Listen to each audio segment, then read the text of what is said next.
The world's product supply chain is facing serious challenges as demand for products increase while the cogs of the system are stuck in severe COVID-created bottlenecks that might take years to untangle. Here are the details. Forbes magazine reports that there seems to be no end in sight to the global supply chain crisis that has led to an increase in prices and a shortage of products and components. In February 2020, demand for most goods fell sharply as the world's economies went into lockdown.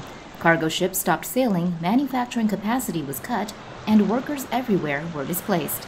But only a few months later, imports of the U.S. surged and the global economy was turned back on. This sudden restart created massive bottlenecks, a shortage of shipping containers emerged, and shipping rates for certain routes skyrocketed. International ports became congested, and this congestion spread to railroads and inland rail terminals. The situation was made worse by a critical shortage of truck drivers and the wheeled chassis needed to move containers between trains, ships, and storage areas. With demand looking strong through the holiday shopping season and with COVID outbreaks and bad weather periodically shutting shipping hubs, it looked like product shortages and price increases will be the norm for quite a while. The big problem seems to be that the complex system that moves raw materials and finished products around the globe requires predictability and precision, and with the COVID scare, both predictability and precision had been lost. The global shipping industry is already exhausted by pandemic shocks that are adding to inflation pressures and delivery delays. However, the worst is still to come. When one of China's busiest ports announced it wouldn't accept new export containers in late May because of a COVID-19 outbreak, it was supposed to be up and running again in a few days. But as the partial shutdown drags on, it is worsening trade route bottlenecks and lifting record freight prices even higher. Here are the details. Bloomberg reports that the shipping backlog created when a ship got stuck sideways in the Suez Canal for a week in March is nothing compared to the backlog the global shipping industry is currently facing. The bottleneck is currently so severe that it costs companies more than $11,000 to ship a 12-meter container from Rotterdam to Shanghai. That's almost 7 times more than it would have cost a year ago. On top of that, it's looking like retailers won't be able to restock their warehouses for the crucial Christmas season in the US and Europe, which means there might not be much to buy for Christmas, and things might cost a lot more. The biggest problem is that many ports had to cut back on container handling functions due to COVID outbreaks. The worst case is currently in Yantian Port, which is one of China's busiest ports. Yantian Port now says it will be back to normal by the end of June, but even if that pans out, it may take months for the cargo backlog in southern China to clear, while the fallout ripples to ports worldwide. U.S. Federal Reserve policymakers raised their inflation forecast on Wednesday, June 16th, partly because shipping bottlenecks have formed and supply fails to keep pace with demand. So it seems that this Christmas would be a good time to enjoy being with our loved ones rather than obsessing about material things. The world's busiest shipping channel, Egypt's Suez Canal, has been completely blocked by a huge container ship that ran aground after losing control, causing a long traffic jam of cargo ships in the region. The BBC reports that the tugboats and a digger have been deployed to help shift the 400-meter-long ship called the Ever Given, but there are fears it could remain trapped for many days.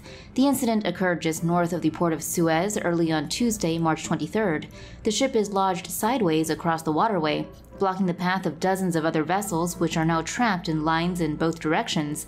The ship's owner said they suspect the ship was pushed by a sudden strong wind, causing it to hit the side and run aground. Incidents such as this are rare, but could have huge ramifications for global trade. If canal personnel are unable to pull the ship free in a high tide, they would have to start removing cargo, which would be a very difficult task in the middle of the desert. The BBC reports that the Ever Given container ship has been successfully refloated after being stranded in the Suez Canal for almost a week. This after an around-the-clock international effort to dislodge the massive vessel and reopen the vital shipping lane. The intense salvage effort has focused on dredging sand from below the front and rear of the ship, while also pulling the ship with tugboats. Canal authorities said the container ship began to float successfully on Monday after finally responding to the pulling maneuvers of a number of tugboats. Workers managed to free the rear part of the ship first, swinging the stern into the canal, while the bow was still stuck in the sloping sand that forms the side of the canal. At that stage, tugboats were used to make sure a gust of wind and currents did not push the stern back into the bank, while workers were still working to free the bow. The 6-day blockage cost Egypt an estimated $14 million per day. Businesses plan to profit off the melting ice in the Arctic. Online magazine Grist reports, as climate change continues to impact the Arctic, countries are planning to use the Northwest Passage as a shortcut shipping route. Currently, the Suez Canal and Panama Canal are used as major shipping routes in the world. However, in the future, ships traveling from Japan to Western Europe could be able to travel north through the Bering Strait to Europe. This would slash the travel route from 13,000 miles to about 7,000 miles and could potentially cut shipping prices in half. Ships traveling from Yokohama Port could also make the journey through the Northwest Passage to New York City in about 21 days instead of the standard 25 days, traveling 7,480 nautical miles instead of 9,720 through the Panama Canal. As the ships travel through the Arctic, some are worried that fossil fuels used by the vessels may harm the already fragile Arctic ecosystem. Scientists estimate that by 2050 there will be no more ice in the Arctic. Do you think getting cheaper goods is worth potentially causing more damage to the area? How can a British train, Himalayan highway, deep Arabian seaport, Central European railroad, and a Kazakh railway terminal all be connected? Because China. The Belt and Road Project, which the Center for Strategic and International Studies says could cost anywhere between $1 trillion and $8 trillion US, aims to connect trade between Asia, Africa, and Europe with infrastructure that's built and paid for by China. China wants to be numero uno in world trade, and it wants to stay there. They reckon this global mega project will help them do just that. So China has been pumping capital into dozens of countries in order to build airports, power plants, pipelines, highways, oil refineries, and much more. According to the consulting firm Desanshira and Associates, the project's financing mainly comes from Chinese state-owned investment funds and development banks, as well as the newly created Asian Infrastructure Investment Bank. So what does the People's Republic get out of all this? In short, they're playing for keeps. The project also puts the stability of China and neighboring countries as a priority. This is tied to their fears of revolt from separatists in Xinjiang province. China worries they could find a base of operation outside its borders and are using the project as a means to leverage regional security cooperation. Belt and Road agreements stipulate that China-based firms be directly involved. And that's great news for them because China's domestic construction market is bursting at the seams.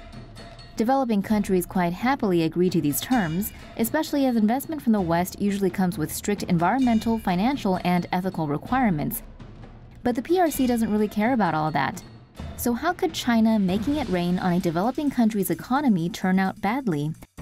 Well, for that, Homo sapiens, we must look at the island nation of Sri Lanka. In 2008, former Sri Lankan President Mahinda Rajapaksa agreed to terms with China for them to finance and build a deep-sea port in his hometown of Hambantota. What could go wrong? Deep-sea ports create jobs, expand trade, and grow economies. But when Rajapaksa's successor, Maithripala Sirisena, came to power sometime later, he soon realized that Hambantota port wasn't making any money. And as a result, the country was unable to pay their debt to China. So China and Sri Lanka worked out a deal that granted Beijing a 99-year lease on the port as repayment for the loan. And for the Brits, that may invoke a sense of déjà vu. In 1898, the then much weaker China granted the British Empire a 99-year lease over the new territories in Hong Kong. Hong Kong was lost to the British Empire during the Opium Wars. Many call what went down in Sri Lanka the Chinese debt trap, which is very concerning to those who agreed to Belt and Road terms. Several governments questioned the timing of Chinese loans and are now looking to renegotiate the financial terms. China has already acquired a 40-year lease on a deep water port in Pakistan, as well as a naval base in Djibouti. Future ports in Burma and Kenya may also hold promise for the country. This has led some analysts, such as Professor of Strategic Studies at the New Delhi-based Center for Policy Research, Brahma Shalani, to believe Beijing's actual aim is to create a network of naval bases via its Belt and Road trade routes. The scheme is also aimed at securing energy supply from the Middle East. Despite advancements, the Chinese Navy is still unable to compete with its American counterpart. In case of an open conflict, the PRC fears the U.S. could blockade routes to the area. And while American military and economic might holds dominion in 2018, that may not always be the case. When you combine the Belt and Road project with other PRC moves in the Pacific and elsewhere, China's ambitions are clear. They're playing for the top spot. And they're playing for keeps. Construction on the world's first full-scale ship tunnel will soon get underway after the Norwegian government approved startup funds for the giant engineering project. The project, known as the Stad Ship Tunnel, is projected to cost around $350 million and will allow ships of up to 16,000 tons to navigate more safely through the notoriously stormy Stadhavet Sea. The tunnel itself will be 33 meters high and 36 meters wide, according to the Norwegian Coastal Administration. It will stretch 1.7 kilometers through the narrowest part of Norway's Stad Peninsula from Bergen to Alesund, allowing ships to bypass an area considered to be Norway's most dangerous shipping zone. The Norwegian Coastal Administration received an assignment letter from the Ministry of Transport and Communications, which gives a green light to start preparations for construction. If everything goes well, the tunnel will be complete in 2025 or 2026, the administration said in a press release from late last month. Denmark has approved the start of construction for what will become the longest tunnel of its kind, connecting it with Germany. Construction on the Danish side of the world's longest immersed tunnel is scheduled to begin on January 1, 2021, Denmark's Ministry of Transport said in a statement on April 24th. The Femern Belt link will connect the Danish island of Lolland and Puttgarden, a village and ferry harbor on the island of Femern in northern Germany. First, a 60-meter wide, 16-meter deep trench will be excavated from the floor of the Baltic Sea. Unlike other underwater tunnels, like the Channel Tunnel or Japan's Seikan Tunnel, the Femern Belt link will be made from precast tunnel sections immersed in a trench 35 meters beneath the surface of the Baltic Sea. 9 identical concrete segments will be joined to form a single tunnel section. The tunnel consists of 89 such sections. Each tunnel section will be more than 40 meters wide and up to 15 meters deep and weigh 73,000 tons. They will be cast in a factory on the Danish side and towed by tugboats to the immersion site. Immersion pontoons will be used to lower the tunnel sections down into the trench. The project is estimated to cost 52.6 billion Danish kroner, or $7.6 billion and will include an 18-kilometer electrified double-track railway and 4 motorway lanes. It will shorten the journey across the Femern Belt to 10 minutes by car or 7 minutes by train, compared to today's 45-minute ferry crossing. It is expected to open for traffic in mid-2029. Construction on the German side of the tunnel is not expected to start until 2022.